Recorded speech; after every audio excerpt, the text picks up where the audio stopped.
రత్నం స్వయా దీప్త్యా మహార్ఘం భవదపి విగుణం నా. ఇప్పుడు రత్నము, మంచి రత్నం అంటే ఏంటి, దానికి అర్థం చెప్పండి. దేని యొక్క కాంతి అయితే పరిశుద్ధంగా ఉంటుందో దాన్ని మనం రత్నం అన్నాం. ఏది బాగా మంచి షైనింగ్ ఉంటే అది గొప్ప రత్నం. పాతకాలంలో ఈ వజ్రాలు ఇలాంటివన్నీ కూడా, పాతకాలం ఏం లేదు ఇప్పటికైనా సరేను, మంచి వజ్రము అంటే ఏంటి అంటే దానిలో పసుపు పచ్చ రంగు కాంతి కాకుండా ఒక బులుగు రంగు కాంతి వస్తూ ఉండాలట. అంటే పూర్తిగా బ్లూ కలర్ అనేం కాదు, అది ఒక కొస మెరుపు అట్లా ఉండాలన్నమాట. అలా ఉంటే మంచి వజ్రం కింద లెక్కేసేవాళ్ళు.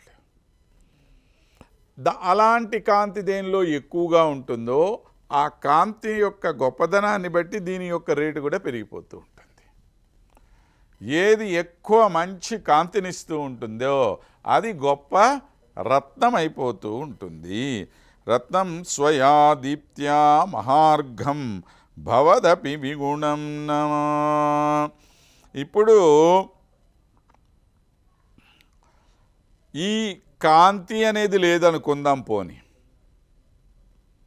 అంత మాత్రాన రత్నం యొక్క గొప్పదనం పోయిందా అని ప్రశ్న వస్తుంది. ఎందుకని? ఇప్పుడు రత్నాలు ఎక్కడ దొరుకుతాయండి? నేలలో దొరుకుతాయి. దొరికినప్పుడు ఆ రత్నానికి షైనింగ్ ఏమి ఉండదు, ఓ మామూలు రాయిలాగా పడి ఉంటుంది. అది దాన్ని తీసుకొచ్చి మనం సానబట్టాం. సానబట్టినప్పుడు ఇది ఏమైంది? బ్రహ్మాండంగా మెరవటం మొదలెట్టింది. ఈ మెరుపు నువ్వు ఎక్కడి నుంచన్నా తెచ్చి దాని లోపల నింపావా? లేదుగా. దానిలో ఉన్నటువంటి మెరుపే ఇప్పుడు నీకు కనపడుతోంది. కాబట్టి ఇక్కడ రత్నం అనేది మనకు దొరికినప్పుడు రత్నంతో పాటు ఉన్నటువంటి కాంతి ఏదైతే ఉందో వాటి రెండింటినీ మనం విడదీయగలుగుతామా? రత్నాన్నిను కాంతిని విడదీయగలిగేటువంటి టెక్నాలజీ అంటూ మనకేం లేదు కదా, అవునా?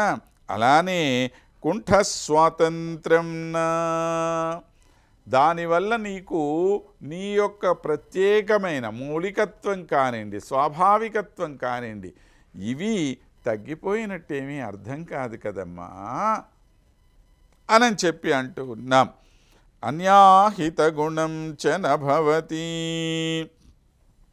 దీనివలన అంటే ఇంత గొప్ప శ్రేష్టత్వం ఏర్పడటం వలన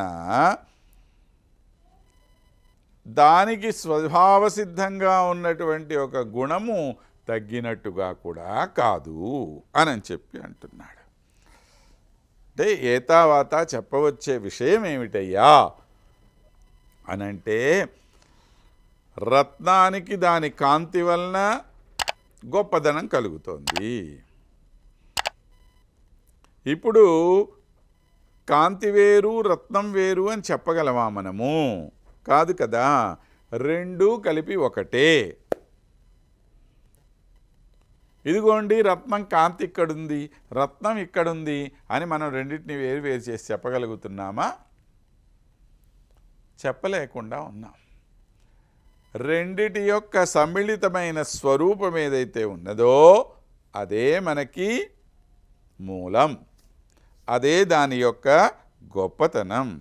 కాబట్టి ఇవి రెండు ఒకదానికి ఒకటి ఆధారము అని తెలియాలి అనంటే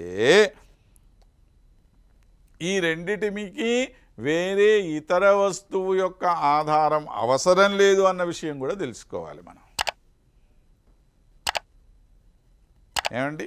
ఇవి రెండూ గొప్ప వస్తువులు. ఇప్పుడు ఇవి రెండూ గొప్ప అయినప్పుడు ఒకదాని మీద ఒకటి సంపూర్ణంగా ఆధారపడి ఉన్నాయి. కాంతి మీద రత్నం, రత్నం మీద కాంతి. కాంతి లేనటువంటి రత్నానికి విలువ లేదు, రత్నం లేకుండా కాంతి ప్రకాశించదు. రత్నం లేదనుకోండి, అంటే స్వామి లేడనుకోండి, అక్కడ అమ్మవారు ఎక్కడుంది? ఉండటానికి అసలు అవకాశం ఉందా?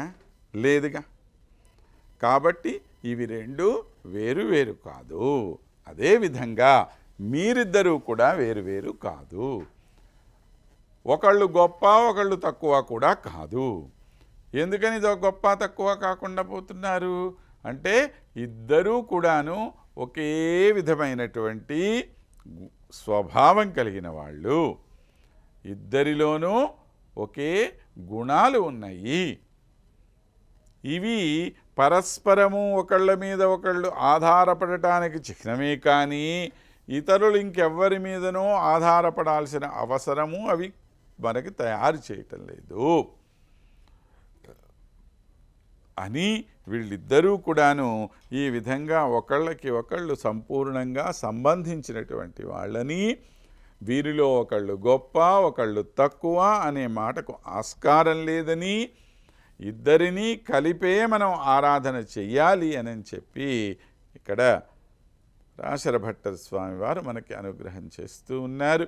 అటువంటి ఓ గొప్ప విషయాన్ని తెలుసుకొని మరొక శ్లోకంలో మరికొన్ని మంచి విషయాలు తెలుసుకునే ప్రయత్నం చేద్దాం. అంతవరకు స్వస్తి.